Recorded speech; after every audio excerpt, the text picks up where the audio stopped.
Hello guys, hello and नमस्कार, जय हिंद, सत श्री अकाल। कैसे हैं आप सभी? कैसे चल रही है पढ़ाई लिखाई? बढ़िया मजे में? और ज़िंदगी कैसी है? एकदम बेहतरीन है कि नहीं? मज़ेदार है कि नहीं? चटपटी है कि नहीं? रूखी सूखी तो नहीं चल रही कहीं? Very good. तो फिर धीरे धीरे इस बात के पास स्टार्ट करते हैं। आज नए चैप्टर एकदम बेहतरीन होगा, conceptual video. First time introduce हुआ है क्लास 10th में ICSE में। CBSE में तो भैया क्लास 10th में है ही नहीं है। और फिर आपको सीधे ये चैप्टर देखने को मिलेगा 12th में। यस, अभी 10th में पढ़ लो बेसिक, फिर 12th में एक्सट्रीम लेवल पे पढ़ना है, और उसके बाद इंजीनियरिंग करोगे तो उसमें तो फिर मतलब मज़ा आ जाएगा। तो अभी 10th में बेसिक देखते हैं, 12th में ली मैथ तो अच्छे से देखेंगे, और नहीं तो यहीं पर इसका रास्ता खत्म। और इंजीनियरिंग देखेगी तो मतलब आपको यूसेज देखने को मिल पाएगा। अदरवाइज आप कहोगे इसका यूज़ कहाँ है सर? यूज़ क्योंकि अपन चैप्टर पहले तो कौन सा कर रहे हैं? मैट्रिक्स। नेक्स्ट चैप्टर है, अपन ने लास्ट चैप्टर कर लिया कौन सा भैया? Reminder and factor theorem. उसके बाद है आपका मैट्रिक्स चैप्टर। मैट्रिक्स लिखो, मैट्रिक्स लिखो, सब सही है, कोई दिक्कत नहीं है, ठीक है। तो फर्स्ट टाइम इंट्रोड्यूस है क्लास 10th ICSE में। अपन कर रहे हैं सेलिना बुक के अकॉर्डिंग, कॉन्सेप्चुअल पूरी वीडियो रहेगी, पूरे आपको एक कॉन्सेप्ट क्लियर कर देंगे, ठीक है। दिक्कत की कोई बात है नहीं है। क्वेश्चन अपन करेंगे मोस्ट एक्सपेक्टेड क्वेश्चंस में, ठीक है।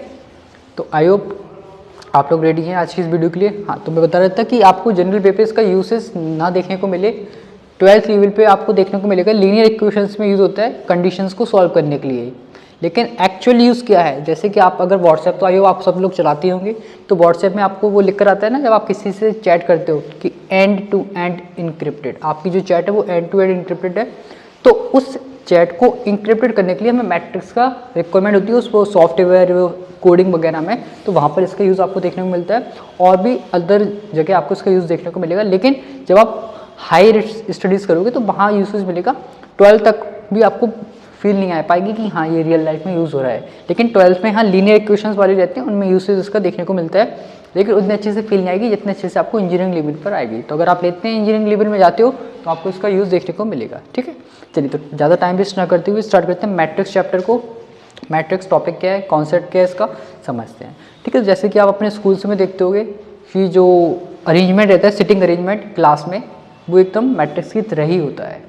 जो क्लास का अरेंजमेंट है ना, कुछ ऐसा रहता है कि यहाँ पर भैया हमारे मास्टर साहब बैठे, यहाँ पर स्टूडेंट बैठे हैं, डेस्क लगी हैं, चेयर्स लगी हैं, कुछ ऐसे ही रहता है सिस्टम। 4 रोज तो होती हैं आई थिंक,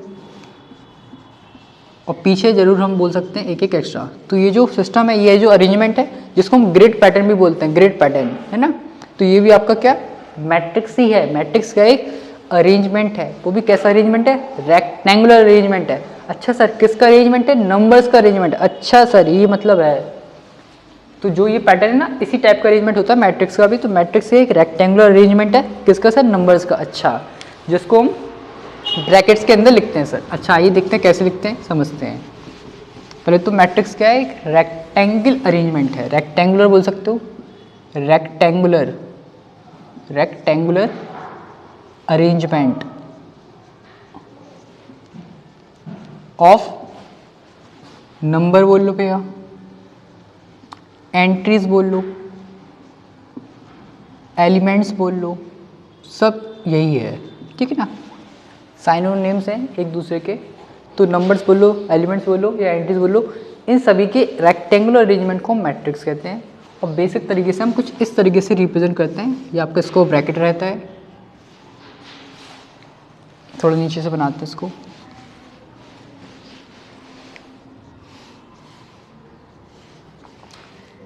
ये जो आपकी हॉरिजॉन्टल इसमें जो ये रहती हैं लाइंस, उनको कहते हैं रोज।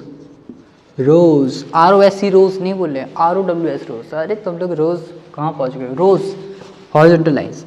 और वहीं वर्टिकल लाइंस को हम सिंपली कहते हैं कॉलम्स। क्या कहते हैं भैया? कॉलम्स। जैसे कि अगर मैं बात करूँ, अब इसमें एलिमेंट्स को प्लॉट कर रहे हैं, लेट से A11 A12, ये थोड़ा आगे बढ़ा देते हैं, चलता रहेगा A1N A21 A22, चलता रहेगा A2N। नीचे आते जाओ, इसको भी थोड़ा सा बढ़ा देते हैं तो आ जाएगा AM1 AM2, चलता रहेगा अरे यार AMN, ठीक है। तो ये आपको इस तरीके का अरेंजमेंट देखने को मिलता है। ये क्या है? यही एक मैट्रिक्स है। मैट्रिक्स के एलिमेंट्स का अरेंजमेंट है। एलिमेंट्स का या नंबर का या एंट्रीज का अरेंजमेंट होता है। कैसे, अब देखो आपको दिख रहे होंगे इसमें कुछ बीच में मैंने लिखा है A11, A12, A13, इस तरीके से जो सब स्क्रिप्ट में लिखे ना, सब स्क्रिप्ट में वो एक्चुअल में उसकी पोजीशन को डिफाइन कर रहा है, और जबकि जो ये ए लिखे ये एलिमेंट बता रहे क्या है ये। ठीक है,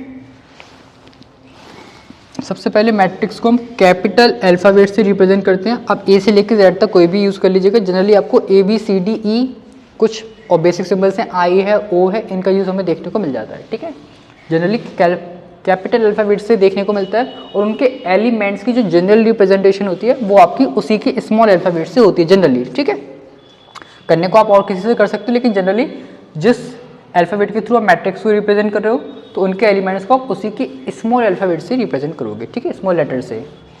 तो अब इसमें बात करें अगर हम A11 की, ठीक है, तो पहले अगर हम बेसिक में लिखें, इसकी बात करना है अगर हम AMN, ए बता रहा है एलिमेंट, M क्या बता रहा है कि नंबर ऑफ रोथ, किस रो का एलिमेंट है ये। M बता रहे किस रो का एलिमेंट है। N बता रहा है सर किस कॉलम का एलिमेंट है, नंबर ऑफ कॉलम। कॉलम लिखें कि रो ही लिख दे यार, रो ही लिख दो, था मत लिखो। M बताया जो पहला नंबर है वो बताएगा किस रो में बैठा है वो, जो दूसरा नंबर है वो बताएगा वो किस कॉलम में बैठा है। तो आप देख सकते हो बिल्कुल अच्छी तरीके से A12 1 बता रहा है पहली रो में बैठा है, 2 बताया है सेकंड कॉलम में बैठा है। इस तरीके से हमें दिख गया है कि पहली रो के दूसरे कॉलम में जो एलिमेंट है वो है A12। इस तरीके से। ऐसे अगर बात करें और कोई सी भी ले सकते हो, A21 ये 2 बता रहा है सेकंड रो, 1 बता रहा है फर्स्ट कॉलम, तो सेकंड रो के फर्स्ट कॉलम में बैठा है आपका A21। ठीक है, तो आप देखना जो पहली वैल्यू बताती है किस रो का है वो, सेकंड वैल्यू बताता है किस कॉलम में है वो। सिंपल है सर। तो थोड़ा सा और अच्छे से इसको मतलब आप बताओ, मैं समझ में नहीं आ पा रहा है। देखो भैया,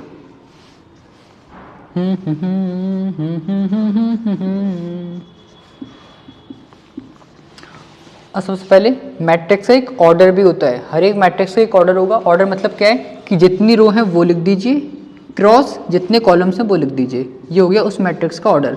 मतलब इस मैट्रिक्स का ऑर्डर है M cross N, M into N नहीं बोलना है, M cross N, M cross N, M into N नहीं, मल्टीप्लाई थोड़ी कर रहे हैं हम, तो केवल ऑर्डर को रिप्रेजेंट करने का तरीका होता है M क्रॉस N से।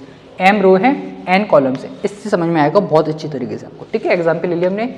तो पहले तो हमने लेट से इसको रिप्रेजेंट कर दिया A से। अब आप इसमें देखिए पहले इसका ऑर्डर की बात कर रहे हैं अगर हम, ऑर्डर। ठीक है, ये क्या बता रहा है, ऑर्डर ऑर्डर ऑर्डर। तो कितनी रोज है भैया, एक रो, दूसरी रो, तो 2 रोज हो जाएंगी क्रॉस, कितने कॉलम से, 1 2 3 कॉलम में, तो 2 क्रॉस 3, ये हो गया इसका ऑर्डर। 2 क्रॉस 3 क्या हो गया इसका ऑर्डर, ऑर्डर। Got it. अब मैं बात करता हूँ अगर आपसे, अगर मैं आपसे पूछ रहा हूँ कि A22 की वैल्यू बताओ क्या होगी, A22 की वैल्यू बताओ क्या होगी, मतलब समझ पा रहे हो तुम। हम आपसे पूछ रहे हैं कि सेकंड रो के सेकंड कॉलम में कौन बैठा है वो बताओ मैं। तो second row second column, second row first row second row, second row ये पूरी हो गई। अब इसमें भी हमें स्पेसिफिकली सेकंड कॉलम वाला एलिमेंट बताना है, तो फर्स्ट कॉलम सेकंड कॉलम मतलब 1।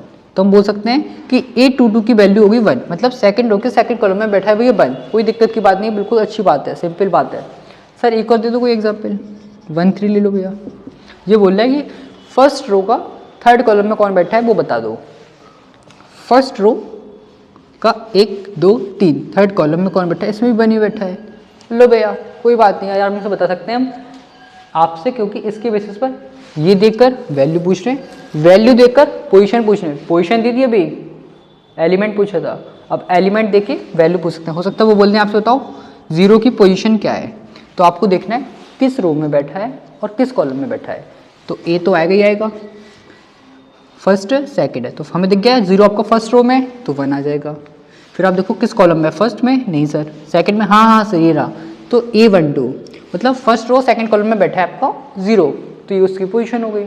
ऐसे किसी के लिए भी पूछ सकते हैं -1, तो आप देखो कहाँ है, फर्स्ट रो में नहीं सर, सेकंड रो में हाँ सर, तो A2 किस कॉलम में सर, फर्स्ट में है नहीं है, सेकंड में सर नहीं सर, थर्ड में हाँ सर, मिल गया। तो सेकंड रो के थर्ड कॉलम में हमारा -1 बैठा है। यार कितना सिंपल है, मतलब मजे ही आ गए, ऐसा कह सकते हैं ना। ठीक है, तो एक अगर आपको मैट्रिक्स गिवन है तो आपसे पर्टिकुलर पोजीशन देकर उस एलिमेंट भी पूछ सकते हैं, एलिमेंट की पोजीशन भी पूछ सकते हैं। ठीक है, और इस ऑर्डर से हमें क्या क्या समझ में आता है कि इस मैट्रिक्स में एलिमेंट्स कितने हैं, ये सारे एलिमेंट्स ही हैं। ठीक है, बीच में एंट्रीज बोलो, एलिमेंट्स बोलो, या फिर आप नंबर्स बोल दीजिए, जनरली आपका एंट्रीज और एलिमेंट्स ही देखने को मिलता है। तो 2 अगर हमें निकालना है कि एक मैट्रिक्स में कितने एलिमेंट्स हैं, तो सीक्रेट बता रहा हूँ, उसके ऑर्डर को बस मल्टीप्लाई कर दो। यस, बताना नहीं किसी को, उसके ऑर्डर को मल्टीप्लाई कर दो तो आपको पता चल जाएंगे कि उस मैट्रिक्स में कितने एलिमेंट्स हैं। अच्छा सर, मतलब 2 × 3 कर दें तो 6, तो मतलब इस मैट्रिक्स में 6 एलिमेंट्स होंगे। अच्छा सर, काउंट करते हैं, 1 2 3 4 5 6, मतलब बढ़िया है यार। ये तो ऑर्डर को मल्टीप्लाई करो, ऑर्डर को मल्टीप्लाई करो तो एलिमेंट्स मिल जाएंगे। कितने एलिमेंट्स हैं? 6 एलिमेंट्स है सर। सिंपल है, एक मैट्रिक्स का ऑर्डर गिवन है, पूछ रहे हैं उसमें कितने एलिमेंट्स हैं, तो हम केवल ऑर्डर को मल्टीप्लाई कर दें तो हमें पता चल जाएगा कि उस मैट्रिक्स में कितने एलिमेंट्स हैं। यहाँ तक क्लियर है? कोई डाउट है कि नहीं है? है डाउट? नहीं है ना? हमें पता है तुम्हें डाउट नहीं होगा। इसको कॉपी या स्क्रीनशॉट ले लो भैया, हम इसको हटा के फिर आगे बढ़ते अपन। ठीक है, चलिए जल्दी से। ठीक है, पहला तो आपका क्वेश्चन आ सकता है कि ये पर्टिकुलर ऑर्डर की एक मैट्रिक्स है, इसमें एलिमेंट्स कितने होंगे, तो आप इजीली बता दोगे। अब अगर आपसे बोल रहे हैं कि let's say if a matrix has, देख लेना है इंग्लिश थोड़ी सी वीक है, if a matrix has 6 elements, तो उसके पॉसिबल ऑर्डर क्या क्या हो सकते हैं। मतलब अगर किसी एक मैट्रिक्स में कोई एक रैंडम मैट्रिक्स है जिसमें 6 एलिमेंट्स हैं, तो पॉसिबल ऑर्डर्स क्या क्या हो सकते हैं, क्योंकि अलग अलग सिनेरियोज में हमें 6 एलिमेंट्स की मैट्रिक्स मिल सकती है। ठीक है सर, हो सकता है। आपको तो बस ये देखना है कि किन दो नंबर का सम 6 आ रहा है, बस ये देखना है। तो आप देखोगे 2 × 3 6 होता है, 1 × 6 6 होता है। क्या सर और भी कोई करके 6 आएगा? तो आप बोलोगे हाँ सर 3 × 2 आ सकता है। तो बात ये है कि 2 × 3 और 3 × 2 क्या सेम है? नहीं सर, डिफरेंट है, तो हम उसको कंसिडरेशन में लेंगे। तो 3 × 2 भी ले सकते हैं और 6 × 1 भी ले सकते हैं। तो मतलब सर ऐसे 4 कॉम्बिनेशन बन सकते हैं जिनमें 6 एलिमेंट्स होंगे, समझ रहे हो। और उनकी ऑर्डर आपकी ये है, 2 × 3 बता रहा है कि 2 रो 3 कॉलम, 1 × 6 बता रहा है कि 1 रो 6 कॉलम्स, 3 × 2 बता रहा है 3 रोज 2 कॉलम, 6 × 1 बता रहा है 6 रोज 1 कॉलम। तो आपकी 4 अलग अलग पॉसिबल ऑर्डर्स हैं एक पर्टिकुलर मैट्रिक्स के जिसमें 6 एलिमेंट्स हैं। तो ऐसे आपको क्वेश्चन पूछ सकते हैं, बिल्कुल सिंपल है। ठीक है, यहाँ तक कोई दिक्कत वाली बात नहीं है, आई होप आप कर लोगे। इसके बाद कुछ मैट्रिक्स की टाइप्स हैं, उनको समझ लेते हैं अपन। ठीक है, यहीं से देखते हैं टाइप्स ऑफ मैट्रिक्स। ठीक है, तो पहले हमारी सबसे बेसिक आती है, एक होती है आपकी रो मैट्रिक्स। एक ऐसी मैट्रिक्स जिसमें केवल और केवल मात्र एक रो हो। सर एक ऐसी मैट्रिक्स जिसमें मात्र एक रो हो, हैव ओनली 1 रो। ठीक है, एग्जाम्पल 1 2 3। ठीक है, तो इसका ऑर्डर क्या हो जाएगा? 1 × 3। एक रो है लेकिन 3 कॉलम है, एक रो है 3 कॉलम है, तो हमारी रो मैट्रिक्स कंसिडरेशन में ली जाती है। टाइप्स का ज़्यादा दिक्कत नहीं है, जो मेन होगी वो बता देंगे। बेसिक कुछ टर्मिनोलॉजीज पे बेस्ड आपके टाइप्स हैं, तो देख लो। रो मैट्रिक्स हो गई सर, रो आएगी तो कॉलम कहाँ पीछे रह जाएगी? वो भी आ जाएगी कॉलम मैट्रिक्स। ठीक है, कॉलम मैट्रिक्स में ऑब्वियस है, आप समझ ही गए होंगे, अगर रो में एक रो होनी चाहिए तो कॉलम में ओनली एक कॉलम होगा। Have only 1 column. रो चाहे इतनी मैटर नहीं करता है, लेकिन कॉलम एक ही होगा। 1 7। तो ऑर्डर हो गया 2 × 1। तो आप देखो कॉलम एक, इसमें रो एक। ठीक है, तो हमारी कॉलम मैट्रिक्स होगी। बिल्कुल सिंपल था, कोई दिक्कत वाली बात तो है नहीं है इसमें। चलिए भैया आगे बात करते हैं। थर्ड, एक आप सिंपली बोल सकते हो rectangular matrix. Rectangular matrix, rectangular matrix. ठीक है, इसमें स्पेशल कंडीशन क्या होती है कि m और n की वैल्यू बराबर नहीं होगी। देखो इसमें m फिक्स रहता है, इसमें m फिक्स रहता है आपका 1, n कुछ भी होगा। इसमें n फिक्स है आपका 1, m कुछ भी होगा। रेक्टेंगुलर मैट्रिक्स में m n कुछ भी हो सकता है, बस इतनी सी कंडीशन है कि दोनों इक्वल नहीं होनी चाहिए, दोनों इक्वल नहीं होनी चाहिए m और n। इक्वल होना चाहिए, ठीक है।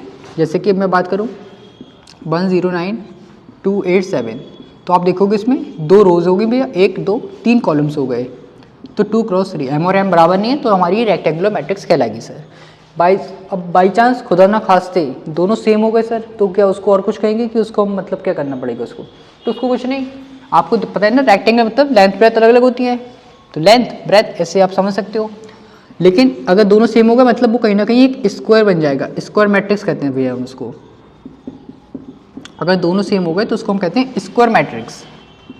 अब वो आपके चाहे 1 1 हो, 2 2 हो, 3 3 हो, 4 4 हो, चाहे जितने हो सकते हैं, आपके स्क्वायर मैट्रिक्स कहलाएगा। लेट्स से 2 0 1 7, ये आपकी एक स्क्वायर मैट्रिक्स है, इसका ऑर्डर है 2 क्रॉस 2, मतलब रो भी सेम, मतलब रो भी 2 और कॉलम भी 2 दोनों सेम होंगे तो वो हमारी स्क्वायर मैट्रिक्स कहलाती है। क्लियर है भैया?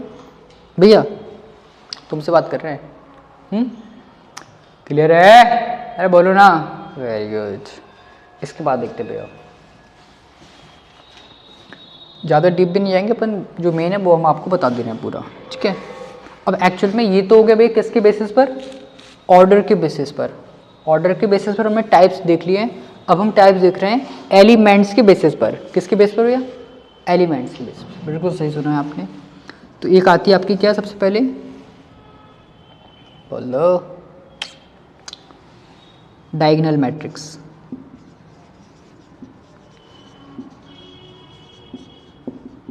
डायगोनल मैट्रिक्स क्या कहती है? डायगोनल जो आपका लेफ्ट टू राइट वाला डायगोनल है ना, ऊपर से नीचे वाला, आप बोल सकते हो left top to right bottom, ऐसा कुछ, मतलब इस तरीके का ये जो बनता है ना डायगोनल, ये डायगोनल, ऐसा वाला डायगोनल, ठीक है। तो डायगोनल वाले मैट्रिक्स में डायगोनल की जो पोजीशन है उस पे एलिमेंट्स होंगे, बाकी सारे जीरो। सर समझ में नहीं आ रहा, लिख के बताओ, ठीक है भैया। 1 0 0 7, ये देखो, आप देखो डायगोनल, ये डायगोनल बोल रहे हैं हम। डायगोनल की पोजीशन पे कोई एलिमेंट्स होंगे, बाकी सारे जीरो होंगे, या बिल्कुल सही। सुनो फिर से, अगर डायगोनल वाली पोजीशन पे कोई एलिमेंट्स हैं वो कुछ भी हो सकते हैं, इट डजेंट मैटर, लेकिन उसके अलावा जितनी पोजीशन है सारी जगह आपके 0 0 0 होना चाहिए। एक एग्जाम्पल ले लो और क्लियरिटी मिल जाएगी।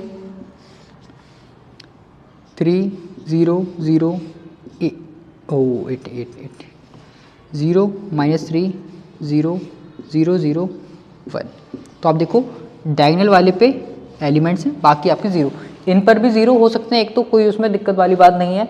अब सर ये एलिमेंट्स के बेस पे बात कर रहे हैं, ये आपकी स्क्वायर वाले में चलता है जनरली, ठीक है। अब बात करते हैं, इसके बाद आती है आपकी स्केलर मैट्रिक्स।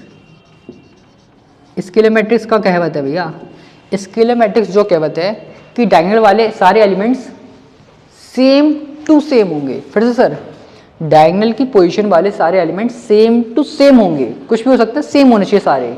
अच्छा सर, मतलब कुछ ऐसे 2 0 0 0 2 0 0 0 2, डायगोनल की पोजीशन वाले एलिमेंट्स आपके सेम होना चाहिए। मतलब ये डायगोनल मैट्रिक्स का ही एक स्पेशल केस है, स्केलर मैट्रिक्स। स्केलर मतलब वही है कि जो टर्म्स हैं, जो एलिमेंट्स हैं, उनकी सारी वैल्यू सेम होगी डायगोनल वाली पोजीशन की, ठीक है, बाकी सारे जीरो। सर अब एक स्केलर का भी स्पेशल केस आवत है, कौन सा आवत है भैया? आइडेंटिटी मैट्रिक्स कह लो या फिर यूनिट मैट्रिक्स कह लो, कोनो दिक्कत नहीं है भैया, दोनों ही एक होवत। आइडेंटिटी मैट्रिक्स कह लो या फिर यूनिट मैट्रिक्स कह लो, दोनों एक ही होवत। का होत सजा में? अरे भैया इसमें कुछ अलग नहीं होवत, इसमें ये होवत आइडेंटिटी या यूनिट। यूनिट का तो मतलब आपको थोड़ा सा रीड कर पा रहे होगे कि एलिमेंट्स 1 1 होना चाहिए। मतलब क्या है कि डायगोनल पोजीशन वाले सारे एलिमेंट्स भैया अगर वन है तो उसको हम यूनिट मैट्रिक्स कहते हैं, उसको हम आइडेंटिटी मैट्रिक्स कहते हैं। Got it? बोलो ना। अगर इसमें से एक -1 हो गया ना, फिर नहीं होगा आपका आइडेंटिटी, तीनों 1 1 1 ही होने चाहिए पॉजिटिव के, इसमें भी तीनों सेम ही होने चाहिए, ठीक है, तभी स्केलर कहलाएंगे।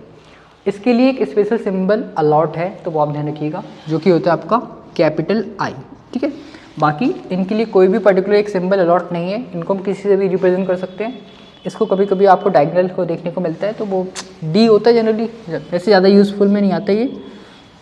मेन आपका इसको जरूर देखने को मिलेगा आई, आपको बोल देंगे कि I is a unit matrix, I is identity matrix of order 2, of order 2 ही बोलेंगे क्योंकि डायगोनल मैट्रिक्स ही होती है या आपकी स्क्वायर मैट्रिक्स वाली ही होती है आइडेंटिटी मैट्रिक्स, ठीक है, तो ध्यान रखिएगा। अब सर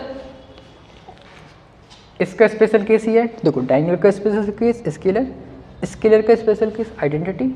अब सर इसी का बोल लो या फिर इसी का बोल लो, स्पेशल केस होता है आपका एक नल मैट्रिक्स या फिर जीरो मैट्रिक्स। ये क्या कहावत है सर? ये कहावत है कि अगर भैया बाकी सब तो डायगोनल में जीरो थे लेकिन डायगोनल वाली पोजीशन के भी एलिमेंट अगर जीरो हुआ है तो क्या हुआ है? तो कुछ नहीं हुआ है, तो फिर हम वह मैट्रिक्स को नल मैट्रिक्स कह रहे हैं, 0 0 0 या फिर 0 0 0 0 0 0 0 0 0। ध्यान रखियो इसको रिप्रेजेंट करते हैं ओ से, कैपिटल ओ से। सुनो गौर से दुनिया वालों जल्दी से, diagonal matrix, scalar matrix, identity matrix, ये तीनों स्क्वायर में ही वर्क करेंगी, जबकि नल मैट्रिक्स आपकी स्क्वायर मैट्रिक्स हो या रेक्टेंगुलर, दोनों ही केस में हम नल बोल सकते हैं उसको अगर सारे एलिमेंट जीरो हैं तो। नल मैट्रिक्स से स्पेशल केस है अगर सारे एलिमेंट जीरो तो नल मैट्रिक्स, अदरवाइज ये तीनों के लिए स्पेशल कंडीशन क्या है कि वो स्क्वायर ही होना चाहिए। Got it? ये आपकी देखो, अगर इसमें थोड़ा सा चेंज कर दूँ तो ये देखो, अब आप देखोगे ये आपकी रेक्टेंगुलर मैट्रिक्स है फिर भी आपकी नल मैट्रिक्स कहलाएगी, ठीक है, यहाँ तक कोई दिक्कत होनी नहीं चाहिए, ठीक है। ये आपके कुछ टाइप्स की मैट्रिक्स हैं, 4 तक है ऑर्डर के बेसिस पर, फिर ये चारों आपकी एलिमेंट्स के बेसिस पर मैंने आपको बता दिया। इसकी शॉर्ट लेना तो ले लीजिए, फिर अपन बात करते हैं कुछ आगे की, ठीक है, जल्दी से ले लिया एलिमेंट, ओ सॉरी इसकी शॉर्ट, ठीक है, चलिए ठीक है। इसमें एक टॉपिक और देख लेते हैं, बाकी अपन नेक्स्ट वीडियो में करेंगे एडिशन, सब्ट्रैक्शन और मल्टीप्लिकेशन, ठीक है। इसमें एक और देख लीजिए आप, क्या कंपेरेबल मैट्रिक्स क्या होते हैं, कंपेरेबल या फिर इक्वल। पहले तो कंपेरेबल मैट्रिक्स और एक वर्ड आता है आपका इक्वल मैट्रिक्स, ठीक है।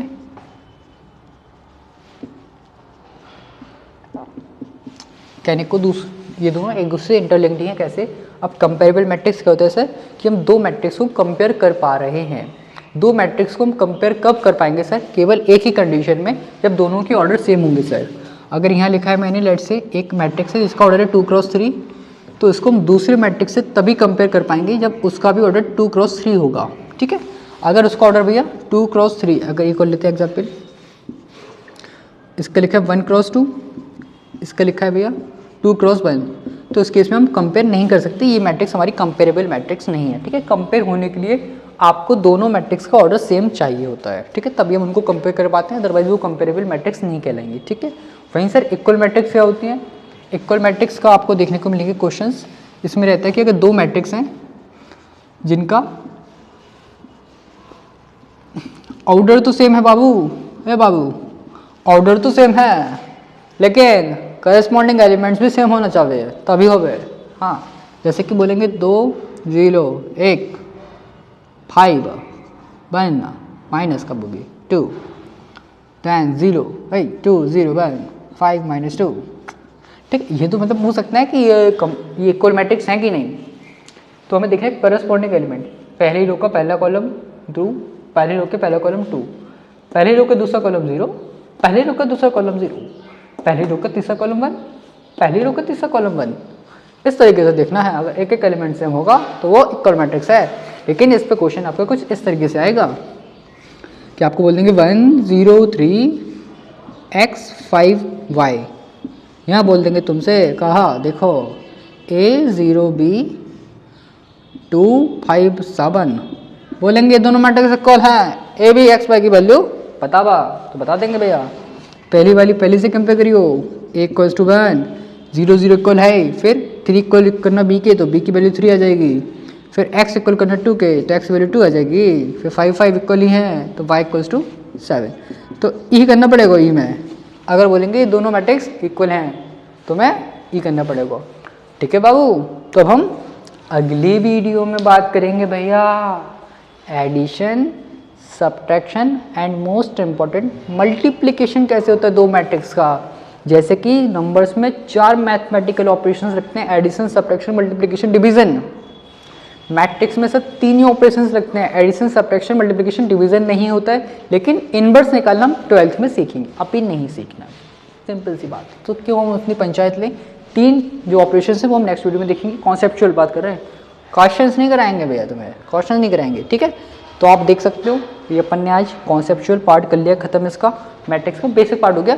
अब इसके जो एडिशन और स्पेशली सबट्रैक्शन, एडिशन और जो मल्टीप्लिकेशन है वो हम नेक्स्ट वीडियो में कवर करेंगे। तब तक आप अपनी पढ़ाई पे बिल्कुल भी कमी ना लाने दें, इनको देख लीजिए, कुछ क्वेश्चंस बन रहे हैं तो करिएगा ट्राई। बाकी अपन नेक्स्ट वीडियो में मिलते हैं, आगे कॉन्सेप्ट देखेंगे और फिर आगे बढ़ते जाएंगे, ठीक है। बहुत आगे जाना है अपन को, पता है ना आपको, ठीक है। मिलते हैं नेक्स्ट वीडियो में, तब तक खुश रहें, मस्त रहें, अपनी पढ़ाई में व्यस्त रहें, दोस्तों के साथ भी शेयर करें इस वीडियो को जो भी आपके साथ अब क्लास 10th का बोर्ड देने जा रहे हैं, ठीक है। मस्त रहें, खुश रहें, थैंक यू, जय हिंद। बताइए जरूर वीडियो कैसी लगी, कोई कमी वमी लगी हो तो टाइप कर दियो, दिल की बात है, लिखने से पता चल पाएगी, लिख देना भाई बिल्कुल बेझिझक होकर। मिलते हैं।